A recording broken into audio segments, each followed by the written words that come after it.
Shop Plato's Closet tax-free August 2nd through 4th for back-to-school styles. We sell the trendy, gently used styles you need to make a difference in the world and in your wallet for back-to-school shopping. Save up to 70% off regular retail prices by choosing recycled styles. Save even more when you shop tax-free this weekend. Make a change that others can respect and repeat. Shop Plato's Closet in North Charleston and West Ashley this year for your back-to-school looks. Plato's Closet, located in West Ashley on Sam Rittenberg Boulevard and North Charleston on Rivers Avenue.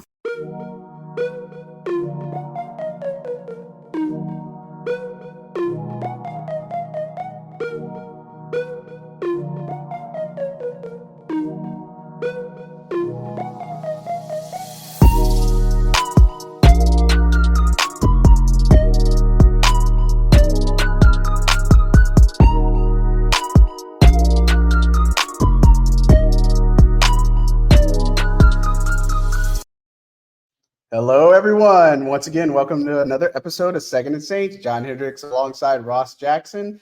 It's Monday. We're kind of getting through this thing, right? Saints training camp, day 11. You know, Pats came back on today. It was exciting. Yeah. But how you holding up, man? Good. It's weird to have like a Monday that feels like a Friday because it's the day off tomorrow. So it's Monday, but it's also Friday, but yet it's also somehow like Monday. I don't know. It's all weird. But it's been good. It's been good. And I thought today was like a pretty balanced, good practice for this team before they go into the day off. They'll do 2 days of padded practice before they travel for Arizona, and then the preseason game Saturday. I know, we're like right there. And so like obviously we don't know anything about the hand tipping or who's going to do what, and something we're paying attention to, obviously. But look, jumping right into day 11, Spencer Rattler's probably one of the top stories, right? Yep. He got to have a lot more reps because Jake Haener was out getting the procedure done on his face with the skin cancer, and obviously wish him the best and hope for good news there. Even just hey, everything was good, but hopefully don't find anything more serious or anything like that. But,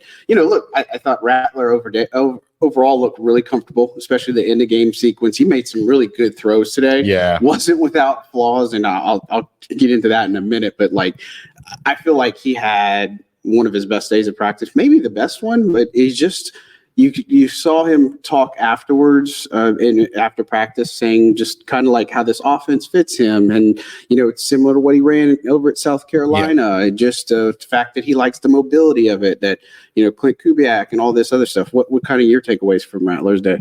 Yeah, the thing that I really liked about Spencer's day today was that there were high moments, but I felt like he was really consistently good. Like throughout the day. Like you said, he had like a couple of moments and things like that. You and I might be thinking about the same one. Yeah. But you know, he was consistently solid. And I think like that's what Jake Haener has been all camp for me too, is that he's been consistently good. Like consistently, I would say better than fine, because Dennis Allen made a point the other day to say like fine's not good enough, basically. But I would say he's been consistently good. And so I thought it was good to see Spencer Rattler have that kind of day with some really nice kind of peaks to match it, but not a lot of valleys. Yeah, for sure. And I think the rough moment we're probably both thinking of is when Clint Kubiak had a little bit of something to say. He just made this throw to the left side. It was Marquez Galloway was the only one that was kind of like there, but, you know, it wasn't there. And Clint Kubiak didn't like it too much. He's like, look, if I had another quarterback, I'd pull you out of here, right? Like that type of rep. But is that the same one you're thinking of? Same one. He was kind of like, hey, don't wait so long. Like, you never wait that long to throw that, those types of things. But look, he's going to make mistakes in the preseason. I expect him to make mistakes. I expect Jake Haener to make mistakes. But I think with Spencer Rattler, look, he's stacking pretty good days, I feel like. And, you know, again, you looked at how he did in the red zone the other day with all of his touchdown success. I feel like he's getting that Michael Jacobson connection going, really pumping a lot. Yeah. But, you know, I've really liked what I've seen from Spencer Rattler as a whole, just to see him kind of grow from rookie minicamp. Because that's when we saw him. We kind of saw I don't want to say infancy, that's probably a bad word, but just kind of the start there where, you know, he was just kind of doing vanilla stuff. Then they'd add stuff to his plate. Right. Then even more, and then even more. And I feel like he's taken the workload and responsibility. I think he's handled it well. I think so too. I think like today was impressive. This is probably maybe the third time that I would say that he's had a really strong day. Out of the 11 that we've seen him so far. And this is a day where he got a lot of opportunity. Like a lot of eyes are going to be on him with Jake Haener dealing with that procedure that was going on today. We'll see if he's back in time on Wednesday. But, you know, Dennis Allen only said he was expected to miss today. And so, when it comes to Spencer Rattler, like this was a real opportunity for him. I mean, they split those reps right down the middle between him and Derek Carr. Yeah. And so it was a real opportunity for him to go out there, maybe get some more time with guys that he hasn't gotten as much time with, and build a bit of a rhythm throughout the day. And it's funny because this is now the second time that there has been a reduction at quarterback that has led to better performance at quarterback. When Nathan Peterman when they terminated his contract, we watched both of Jake Haener and Spencer Rattler get a lot more comfortable because there were more reps to go around. Things were able to be more consistent. They were able to build a rhythm. I think we saw Spencer Rattler today find a rhythm for himself, even though that one throw that we were talking about came a little bit later. But you know what? I think that the other thing that's really nice about that too is that you have to learn that there are consequences to your actions. Sure. Right. Yeah. You have to learn that, like, listen, if you make a throw like that, like that's not going to go well for you. Right. And even if you don't get it, or even if it doesn't get picked off or whatever, like, here's what we can do. You know what I mean? Yeah. I love that kind of stuff. It goes back to the word that we used a lot for the first couple of practices was accountability. Yeah. And boy, if there's a place where accountability matters a lot on the field, it's the quarterback position. Yeah. And again, we talked, it's Clint Kubiak, it's Andrew Janocko, like Clint Kubiak. It's a different type of mentality for the accountability. Mm-hmm. It's just something we just haven't seen. And so I appreciate seeing that out of Clint Kubiak, making sure that he holds his, and it's something that we hit on before with like Derek Carr. It's like, hey, look, he said I could throw this perfect ball to Rashid Shaheed, and he's still going to come over and say, no, I need you to place it here or do something else. And that's just the different things that he brings to the table that just weren't there before. And so, look, Rattler, I think he's stacking days. I think he's making some really good throws. And not only that, but he's making some good decisions. Like there was two plays that looked identical to each other where he's rolling out to the right and he's kind of like climbing the pocket, surveying. He has the safe option right in front of him. Right. But he made like this outstanding throw to Marquez Callaway. Oh, yeah. That, instead of getting a couple yards to Xander Horvath, he had it open with Marquez Callaway, and it's a bigger game. Yeah. I mean, I like that rep particularly, but, his mobility is strong. His arm is strong. I think he's somebody that, again, we're not talking QB1 because I keep saying, did he get first team reps? He's not starting, y'all. Not at this point or anytime. Now, if a car gets hurt, we'll see. But this is not anything on the table this year. I don't even think it's anything on the table next year. And of course, Dennis Allen's not tipping his hand, giving anybody really the praise because at the same time, they could bring a free agent in to back up somebody. Yeah, they could bring Peterman back if they wanted to. They really could. But, overall, I think Rattler, you're seeing the growth. And I think Haener can respond too. But I'm just happy seeing a rookie quarterback perform in these situations. We've seen some struggle over the years too. Yeah. His best throw today was on that bootleg to the right. Now it depends on who you ask, because the offense says it was a touchdown. The defense says it was a sack. I think he got the ball out in time. I think so. I personally think he got the ball out in time. Yeah. So it was a play action, kind of RPO-ish is what it looked like, but it was a play action rolling towards the right. Colin Saunders came closing in, and Spencer Rattler delivers the ball on the run. Second, third progression ends up hitting Cedric Wilson, who's wide open down the right sideline. And Colin Saunders says that he got to Spencer Rattler. The defense believed it was a sack. Spencer Rattler said he believes that it's a touchdown. From my eyes, it was a touchdown as well, or at least a completed pass. I don't really know about a touchdown. But I thought it was his best throw of the day. Showed a lot of composure, showed what he can do on the run, things like that. Yeah, the offense definitely didn't agree. Colin got there. They had some choice words. Yeah. But man, that lit a fire into Colin. Colin's next play was outstanding when he blew up the run play to Jacob Caboti over to the right side. I think Loki had a good day. Oh yeah, he was out. He was great today. You got a question in there? Yeah, I got to do this. I don't usually jump to questions, but Elias is like a dear friend of mine that I miss a lot. So it's so cool to see him in the chat here. Wanted to know, and I mean that, Elias, like I miss you. I hope that you're doing well.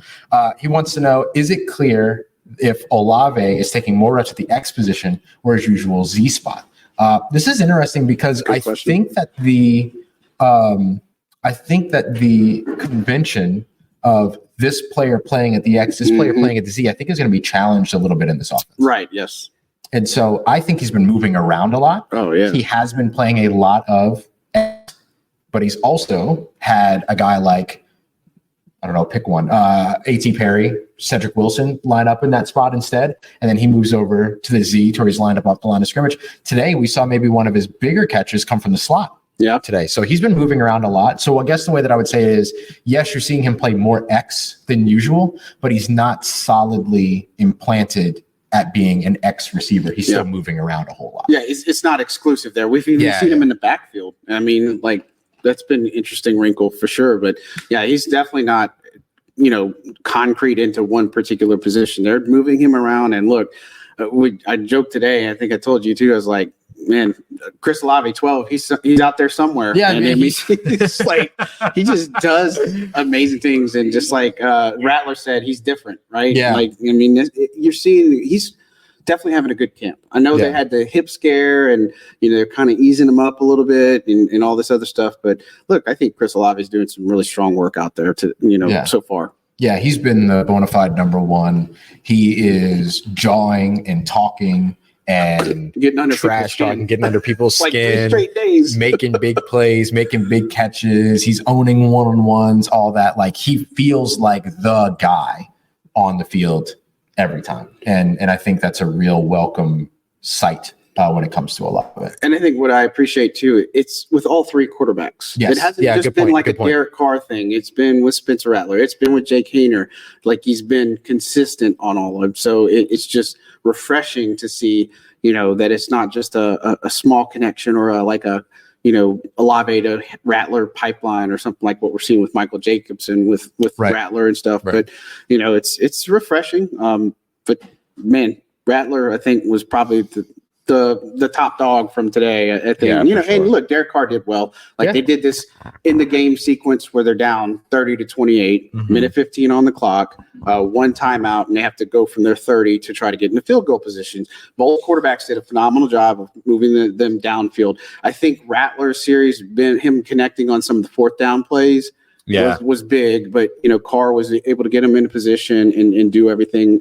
They made the field goal. With Blake Grupe on Carr series, he hit the left post on the Rattler series, but just good to see both of them be able to command the huddle and to be able to run in a game sequence like that. Yeah. I think that was definitely a good highlight from today. Yeah, for sure. I had Spencer Rattler going 3 of 4 in his drive, and then Derek Carr going 4 of 6 in his, and one of them got to a 48-yard field goal, as you mentioned. The other got to a 46-yard field goal. Like, they both basically achieved the same thing. Yeah, getting there and getting the team there. They ended up wrapping each drive with a couple of runs to get the ball where they wanted the ball to go, kill the clock, all that kind of stuff, and then it set them up for those field goal opportunities. And so now that we're talking Spencer Rattler and Derek Carr, who both had impressive days today, although Derek Carr did throw an interception today. He did. Yes. I wouldn't. Not a good connection there. Yeah, something was off. Yeah, if it was with any receiver other than Mason Tipton, I would have been a little bit more. I would be less likely to take it with a grain of salt. Sure. But throwing to Mason Tipton, who's not the biggest receiver, who is extremely fast, and who is also the most unfamiliar face, I think, out of all the guys that Derek Carr is typically throwing to, not having the timing, not having the height, not having all that kind of stuff calibrated, makes sense. Sailed it. Shamar Jean-Charles, though, with an interception the second day in a row. I continuously say he's my 6th cornerback on the roster, and these last couple of days has been kind of solidifying that. But since we've been talking about Derek Carr and Spencer Rattler, I do want to go to this real quick, because Trey was. I'll take care of this, and then we'll go. Yeah. But, Trey is asking, is Rattler really that good? Is he actually pushing to be the number one, or is he is it just hype? So listen, Rattler is performing well. He is never going to be pushing for number one while Derek Carr is in the building. So I want to be very clear about that. That's not what this is. This is Spencer Rattler did a good job in practice today. Yeah. Period. And then we'll see a lot more later. I did very much enjoy Dennis Allen's honesty around the idea that, hey, look, we're still trying. I think he said something along the lines of, we're still trying to figure out if we have a backup quarterback in the building right now. Not committing to any of it. Yeah, you can't just get it by default, right? Yeah, that's good. Exactly. No, I'm with you. I mean, when we've talked about this on previous episodes, just the fact that, look, this is the window, and that, we even talked about it. Carr should probably, for all intents and purposes, be back next year.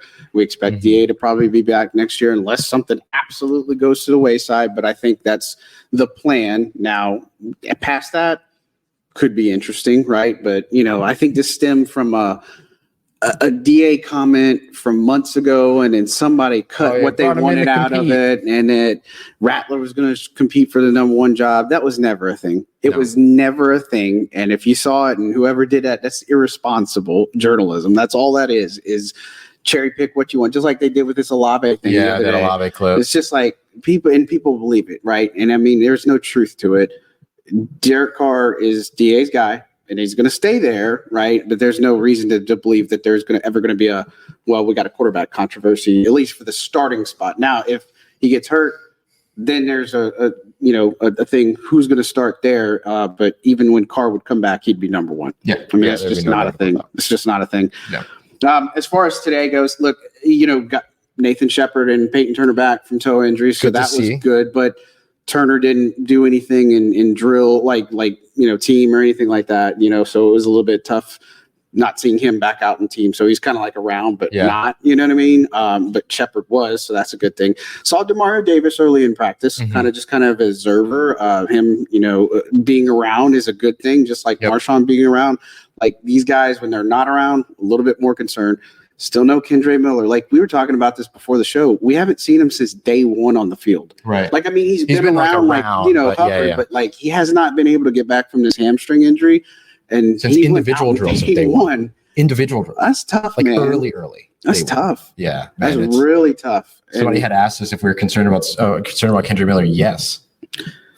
Yeah, I'm concerned. I think the thing that I'm concerned about is that like he's missing all these opportunities that he has to firmly implant himself as a part of this running back committee. Yep. I think once he gets back, he jumps a lot of people. Don't get me wrong, but like, is he going to be ready? Is he going to be in shape? Is he going to have to condition first? Is he going to have a ramp up? Like, there's going to be so many question marks around him if he's not able to get back sooner rather than later. And if this is a severe enough hamstring injury that's keeping him out this long, chances of him having it again happen in the season, I don't know, but it's just one of those that you are seeing Jordan Mims do a lot more on the field. James Robinson's starting to put some things together too, which we knew he could do that. But with no Kendre, again, I'd be really surprised if he's able to make it back before this Cardinals game. It's gonna be a three-headed monster, with Mims and James Robinson and Jacob Kibodi. I just don't think Kendre Miller is going to be ready. For me, if he's not back by when they do joint practices with the 49ers, then something's really wrong. Yeah. Like it just is not something small at this point. I think it's something big. Yeah. So tough to see. Shop Plato's Closet tax-free August 2nd through 4th for back-to-school styles. We sell the trendy, gently used styles you need to make a difference in the world and in your wallet for back-to-school shopping. Save up to 70% off regular retail prices by choosing recycled styles. Save even more when you shop tax-free this weekend. Make a change that others can respect and repeat. Shop Plato's Closet in North Charleston and West Ashley this year for your back-to-school looks. Plato's Closet, located in West Ashley on Sam Rittenberg Boulevard and North Charleston on Rivers Avenue. As far as the one-on-one reps today, that was fun to watch unfold. I think the one that's kind of caught a little bit of viral, status here is Alante's rep on Chris Olave. Mm-hmm. I thought it was a great, you talk about iron sharpening iron. I thought that was one of the best reps of the day. Yeah. I thought that, Cedric Wilson looked really good. Kool-Aid McKinstry had a one against Chris Olave, but Olave obviously won that route and such. But it's just a fun experiment. And I got to tell you, guys like Samson Nakua, I mean, he on an almost solid day again, except he had that one little drop over the middle. But he's starting to put things together out there too. Yeah. No, he had a really nice couple of one-on-one reps in particular, including like this beautiful ball that came over. He had to track it over his outside shoulder and then outstretch in order to catch it. Really nice there. Saw him run some nice routes. I'm still very surprised by his nuance as a route runner, especially at his size. He's a little bit kind of lankier than I think you expect for a 200-pound wide receiver when you look at him, but he's got the strength to block. He's got all of the the athleticism that maybe you don't exactly expect at his size. Right. I think all that's been really, really valuable in terms of watching him so far. And I love the iron sharpens iron approach between Chris Olave and Alontae Taylor. Yep. Both these guys pushing each other because they each believe that each other can be an all-pro. They want to push each other. They want to challenge each other, all that. We heard Alontae talk about that at the podium not so long ago. It's been one of the more fun battles to watch in terms of those two going at one another. Yeah, I think, honestly, if I look at most improved player, I don't know there's anybody else other than Alontae. Like he's just been completely different this training camp, and it's evident. It's out there. Just his attitude and the way he's been playing. Like he's just playing kind of reminiscent of what he was playing at as a rookie. You know what I mean? And I think that it's a good thing for the Saints to get Taylor on where he needs to be, especially in the slot, because he's just going to be that important to him. And of course, no Marshawn, but seeing him come out, ball out, doing his thing, and just taking more of that leadership position, like we've talked about. I mean, it's just good to see stuff like that. And it's funny because Dennis Allen was even talking about it. Like they're doing these different drills now. Like he's like way more involved in some aspects, DA that is. And like they were doing a simulated, like where he throws a ball from the end zone and to intentionally to safety. But the D line, they're there, they do up downs, and then they go like formulate the return and stuff. But he's preaching like this competitiveness, and he says that he still thinks there's another gear this defense can unlock. And that was kind of like their takeaways in the offseason, is that they believe that this defense has another level and that people are buying into that too. Yeah, we've seen it from a couple of spots. I know part of his believing that the team has this other level comes down to attitude. It comes down to the swagger, as he often says, and stuff like that, for sure. I also think that, like, you mentioned Alontae Taylor as one of the most improved. I think it's absolutely right. I think Anthony Orgy's on that list too. Yeah, have to be. And that takes me to like that second level where I think the Saints have made some big strides in terms of their playmaking ability. Trey had asked a little bit about, what about Willie Gay and, him being the number 2 linebacker. He looked good today too. Looks super good. And Dennis Allen has credited him for his splash plays, but says that there's still some things to work on, which is always going to be the case. But I think they're going to feel really comfortable in these 3 linebacker sets because of a Willie Gay and the athleticism that he gives you, the fact that he can carry a running back, the fact that he can carry a tight end in coverage and all these other things, but then also can rush the passer along with Pete Werner and all that. So it is one of those things where you see the attitude and you see the mentality difference, but I think that there's real places, and the defensive interior too. You've highlighted Nathan Shepard's improvement this offseason too. Big time. There are real improvements in terms of the talent and production level on this defense at the first and second levels that I think are going to be huge for this team. Yeah, and not only that, but you think about the way this camp has gone, like the tone, the competitiveness. I just don't remember Carl Granderson's not necessarily the most vocal person, like in the past. Right. Just the fact that they've been chirping every single day, just trying to get under the offensive skin. Chase Young's in on it too, and it's just and Colin Bank is in on it as well. I mean, so you're seeing a lot more of that, and it's just I believe that. I think the defense does have another level, and again, I never. It's a shame because in the past few years, the defense has kind of had to carry the team because the offense just hasn't been that good, right? They've just kind of been somewhat middle of the road or all this other stuff, but the defense has done its job for years now, I feel like, and there's still room to grow. Like they can get better at getting after the quarterback and stuff. But, you talked about Willie Gay Jr., like they're using him at Sam, they're using him at Will, like they're using him at different spots out there. And we pointed out the linebacking group, like, it's not just him. You brought up Anthony Orgy. DeMarco Jackson looks good. Isaiah Stallbird, he's flashed again today. He's making plays. I mean, Monty Rice, like this linebacker room is solid, right? And you don't have any Soul out there right now. Too. I think he's doing well too. But I felt like I'm seeing enough from the interior at this point. Now, again, a lot of football left. I think I'm seeing some from the pass rush. I'm not totally convinced on the D-line. Like, I'm not confident, but I like the back end.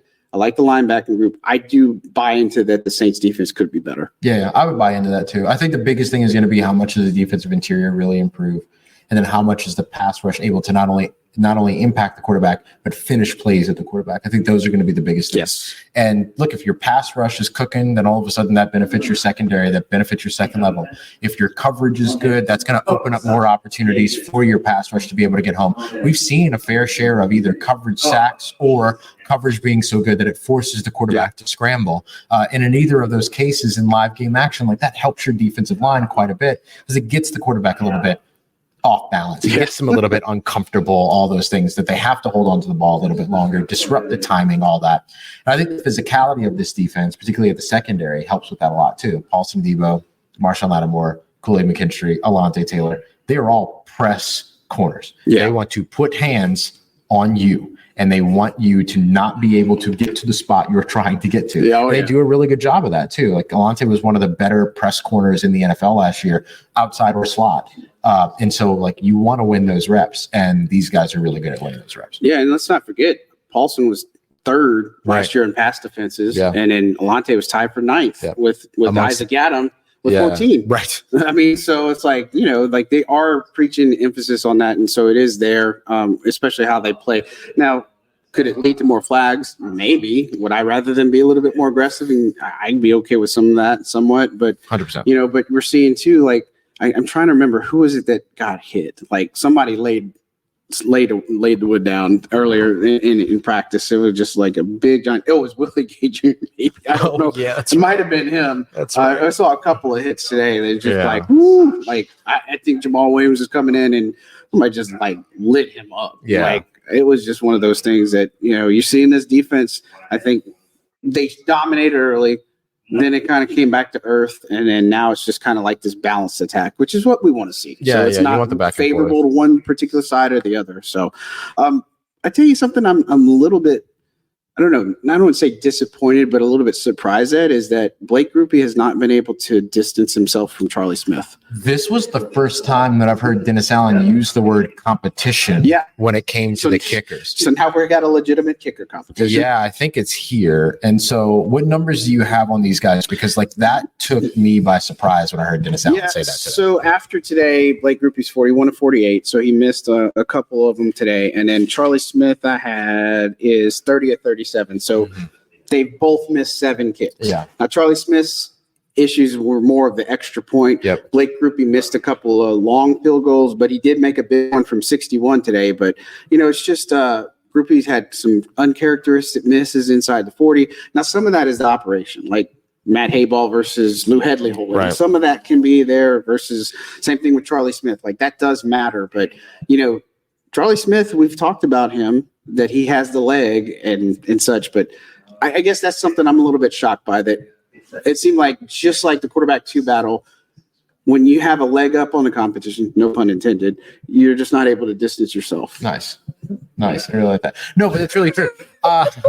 And look, we also saw, you mentioned the 61-yarder by Blake Grupe. We saw a 62-yarder the other day by Matt Hayball that looked like it would have been good with crosswind at 70. You know what I mean? Mm-hmm. So like these guys can both get the ball down the field. The biggest thing is going to be, can you control the accuracy? Yeah. And I think to an extent, it almost feels like, okay, Matthew Hayball missing some extra points feels more addressable. I mean, Smith.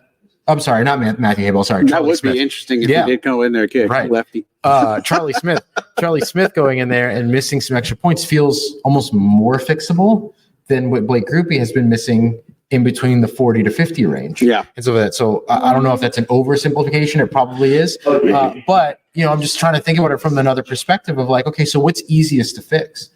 So the good news, and we've talked about this a bunch, is like you don't really have to make a full decision here. You can carry both of these guys onto the roster going into 2023 and then make your 2024 and then make your decision at a later time.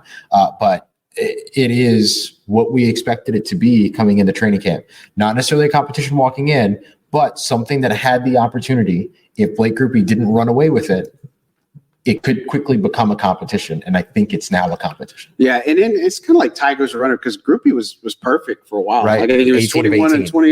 Yeah, it was either 18 and 18 or 21 and 21 or something like that. But then it started piling up. And so, look, I know they believe in Blake Grupe. I know that they think he can do what he needs to do. And look, I know it probably doesn't matter. We're out here in Cali. They're outdoors. There is some wind involved. They're not going to have that in all the dome games they play. You know what I'm saying? Like, 11 games they'll be in a domed atmosphere this year?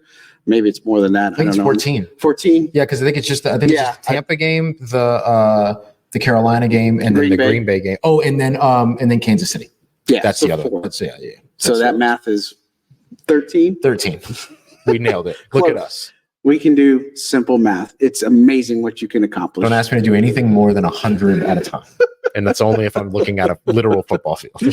For sure. But, we're going to see how this competition. And again, I'm fascinated to see in Arizona, how are they going to work that out? Are they going to try to be a little bit more aggressive and say, okay, well, we want to see if Charlie Smith can hit 60 in a game situation, right? Or can, the kickoff rules, all this other stuff. So that's low key now a competition now, which is interesting. And I think it's Allen's way of just kind of pointing out that, hey, you probably need to get your stuff together a little bit because you can't keep missing these field goals for sure. Yeah, he has not been shy of issuing a challenge to his players this offseason at all, one bit. We've heard him now call Kendra Miller out by name. He has called A.T. Perry out by name. Not necessarily. He was asked about A.T. Perry, and he was like, he's fine.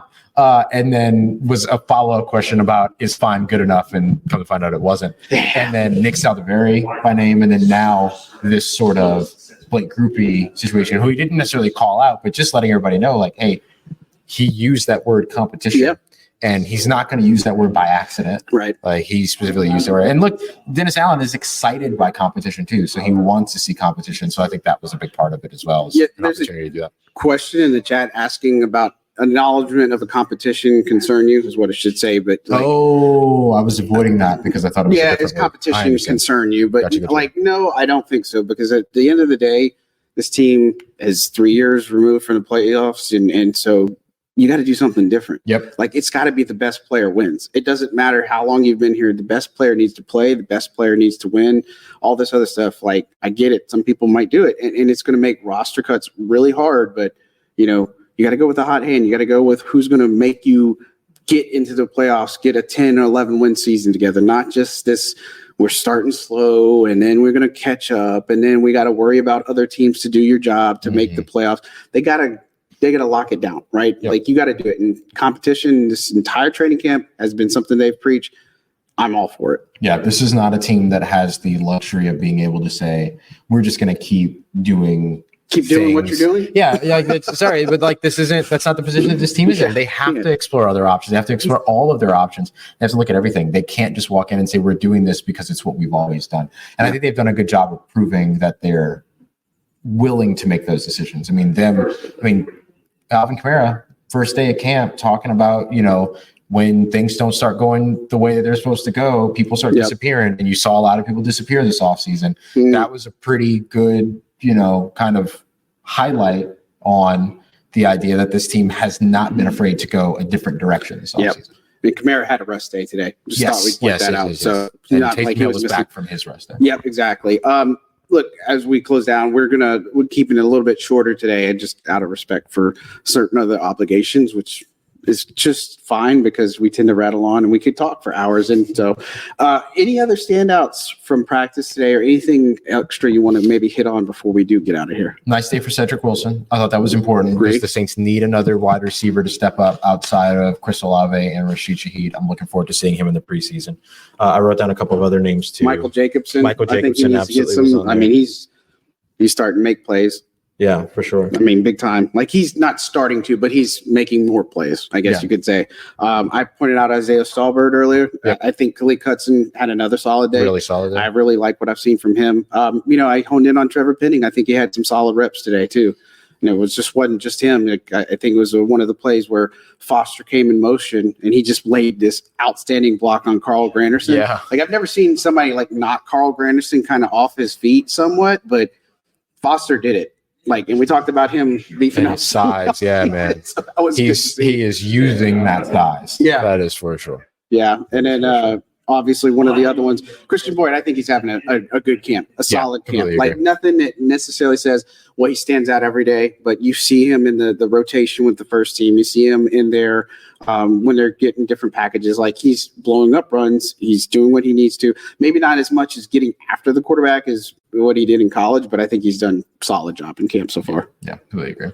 Yeah, that covers a bunch of mine too, because we had other guys that I had written down, like Willie Gay and Colin Saunders and stuff like that. So. Cool. Awesome. Well, like I said, a little bit shorter today. That's okay, because we'll be back obviously on Wednesday because we're going to enjoy our Tuesday off. Got some plans, obviously. Definitely want to make sure that everybody remembers on Thursday. We're just a couple of days away now, Ross. Yeah. We're going to do this live show over in Fullerton for all the SoCal Saints fans, Bourbon Street Bar and Grill. We're planning 5 to 8. Now, they're open till 2 a.m. I don't know how that's going to work out necessarily, but we're going to be there for a little bit. Obviously, we're going to do our show there, see how that goes, interact with fans, but definitely challenge and encourage everybody to come out if you can. Yeah. but we'll be there and such. And anything else coming up that we want to know about on Locked On? I think you got some spicy episodes coming. Yeah, I actually answer a question that was asked and we didn't get a chance to go to here, but the question was, if you had to pick a QB2 today, who are you rolling with? I picked mine, and that's on tomorrow's episode of Locked On Saints. And I'm not going to spoil it. I think my logic is sound. I think my logic is sound, but we'll see.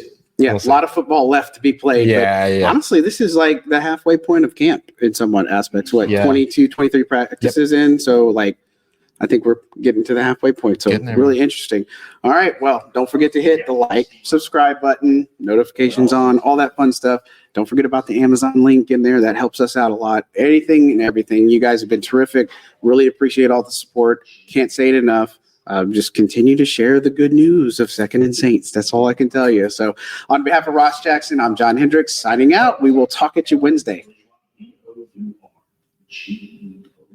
Shop Plato's Closet tax-free August 2nd through 4th for back-to-school styles. We sell the trendy, gently used styles you need to make a difference in the world and in your wallet for back-to-school shopping. Save up to 70% off regular retail prices by choosing recycled styles. Save even more when you shop tax-free this weekend. Make a change that others can respect and repeat. Shop Plato's Closet in North Charleston and West Ashley this year for your back-to-school looks. Plato's Closet, located in West Ashley on Sam Rittenberg Boulevard and North Charleston on Rivers Avenue. Shop Plato's Closet tax-free August 2nd through 4th for back-to-school styles. We sell the trendy, gently used styles you need to make a difference in the world and in your wallet for back-to-school shopping. Save up to 70% off regular retail prices by choosing recycled styles. Save even more when you shop tax-free this weekend. Make a change that others can respect and repeat. Shop Plato's Closet in North Charleston and West Ashley this year for your back-to-school looks. Plato's Closet, located in West Ashley on Sam Rittenberg Boulevard and North Charleston on Rivers Avenue.